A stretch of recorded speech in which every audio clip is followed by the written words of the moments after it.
It doesn't take much. Only about a tablespoon of acetone evaporated inside a 44-gallon drum creates enough vapor to make it explosive. At this kayak manufacturing shop, welding on an empty acetone drum cost a fiberglass worker his life. This is what happened. A worker wanted to make a shop cart from this empty acetone drum. The fiberglass worker offered to weld casters onto the drum for him. To prepare the drum for welding, the worker rinsed out the drum with water and turned it upside down to drain. He replaced the lid's bung caps, then used a grinder to clean 4 areas for the welds. The fiberglass worker started to weld but had trouble. He asked the shop's owner to check the welder's settings. The owner performed a test weld on the lid. He adjusted the welder's settings and gave the welding gun back. The fiberglass worker then attempted to weld on a caster by making a tack weld. As he began a second weld, the welding arc burned through the lid.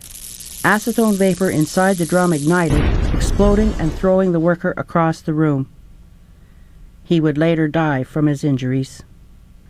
Lab testing of the fluid remaining in the drum showed that the drum, even though it had been rinsed, contained enough residual acetone to become explosive. Choosing to reuse a drum that once held flammable substances can be a big mistake. Time and again, workers have welded or used torches to cut drums, often with lethal consequences. Welding, cutting, and grinding are examples of hot work, work that can initiate fires or explosions. If you can, avoid hot work on drums. If you must go ahead, do a risk assessment to identify any potential dangers. With the acetone drum, this would have included checking the precautions in the MSDS for acetone. The MSDS, as well as a label on the drum, warned against welding on or near the drum.